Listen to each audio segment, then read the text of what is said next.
కీర్తనలు 84:5 ఈ విధంగా వాక్యం చెప్తుంది. నీ వలన బలమునందు మనుషులు ధన్యులు, యాత్ర చేయు మార్గములు వారికి అతి ప్రియములు అని. ఒక మనిషి యొక్క శరీరం బలం పొందాలంటే శారీరక ఆహారం కావాలి, కానీ ఆత్మ బలం పొందాలంటే దేవుని నోటి నుండి వచ్చే మాట కావాలని మత్తయి 4:4 చదువుతాం. ఎప్పుడైతే ఆత్మ బలంగా ఉంటుందో అప్పుడు దేవుని యందు ఆనందించగలుగుతారు. శరీరము బలము కంటే ఆత్మబలం ఎక్కువగా ఉంటేనే దేవుని యందు ఆనందించగలుగుతాం. లేకపోతే మన మీద శరీరానికి ఎక్కువ ఆధిపత్యం కలిగి శరీరాశలను నెరవేర్చుకోవడానికే ప్రయత్నం చేస్తాము.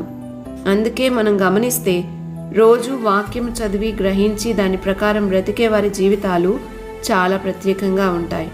అలా కాకుండా వాక్యం చదవకుండా గ్రహించకుండా దాని ప్రకారం జీవించకుండే వారి జీవితాలు అవిశ్వాసులతో సమానంగానే ఉంటాయి. అలా దేవుని నోటి నుండి వచ్చే ప్రతి మాట చేత జీవించే వారి యాత్ర చేయు మార్గములు వారికి అతి ప్రియములు అని కూడా రాయబడింది.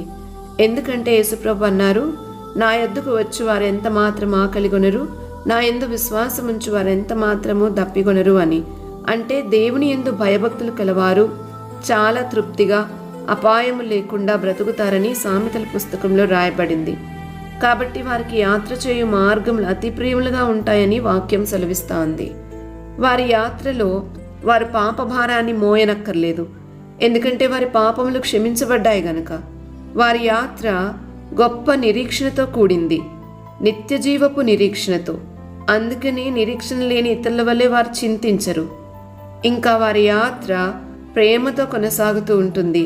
అందుకే చాలా సంతోషంగా రోజు రోజుకి నూతనపరచబడుతూ ఉంటారు.